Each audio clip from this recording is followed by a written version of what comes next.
કાનાણી સરના તમામ વિડીયોનો ઓફિશિયલ ખજાનો યુટ્યુબ પર જોવા માટે જલ્દી લાઈક કરો, સબસ્ક્રાઈબ કરો અને બેલ આઇકોન દબાવી ઓલ સિલેક્ટ કરો, જેથી તમને અમારા વિડીયો સૌથી પહેલાં જોવા મળે. નમસ્કાર. આજે મારે તમને 1995ના વર્ષની વાત કરવી છે કે જ્યારે હું પીટીસીનો અભ્યાસક્રમમાં મારો અભ્યાસ ચાલુ હતો. એ વખતે એક કાવ્ય મારા વાંચનમાં આવ્યું. આમ સાહિત્યનો મને પહેલેથી શોખ, અને ઘણા બધાએ આ કવિતા પોતાના અભ્યાસક્રમમાં ક્યાંક ને ક્યાંક ભણવામાં પણ આવી છે. એ કવિતા મકરંદ દવેની ધૂળીએ મારગ ચાલ.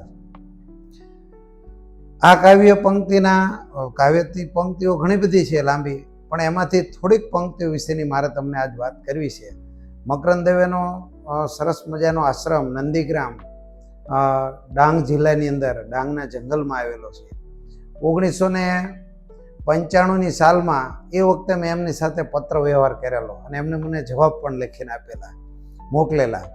તો એ કાવ્ય મને જે મારા હૃદયને એ વખતે પણ સ્પર્શી ગયેલું, અત્યારે પણ મને ખૂબ ગમે છે.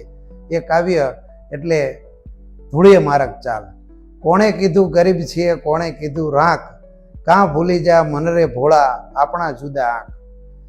થોડાક નથી સિક્કા પાસે, થોડીક નથી નોટ, એમાં તે શું બગડી ગયું, એમાં તે સી ખોટ.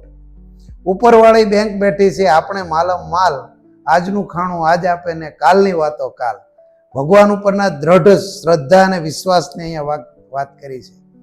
મકરંદ દવે એટલે આધ્યાત્મિક ઊંચાઈને પામેલા કવિ. ઉપરવાળી બેંક બેઠી છે, આપણે માલમ માલ.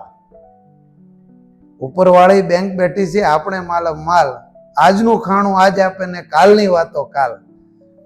માનવી ભાળે અમથું ફોરે આપણું વાલ, નોટને સિક્કા નાખ નદીમાં ધૂળીએ મારગ ચાલ. ધૂળીએ મારગ ચાલવાની વાત છે, એટલે મોજ મસ્તી અને ફકીરીમાં જીવવાની વાત છે. માત્ર પૈસા હોય તો જ માણસ સુખી હોય, એવી અત્યારે જ્યારે સમાજમાં એક વ્યાખ્યા દ્રઢ થતી જાય છે, ત્યારે ઘણા બધાના બેંક બેલેન્સમાં કરોડો રૂપિયા હોવા છતાં એ લોકો સુખી નથી. એ ક્યાંક ને ક્યાંક દુઃખી છે, ક્યાંક એ સામાજિક રીતે તકલીફમાં છે, ક્યાંક ને ક્યાંક પીડા દુઃખમાં એ ડૂબેલા છે.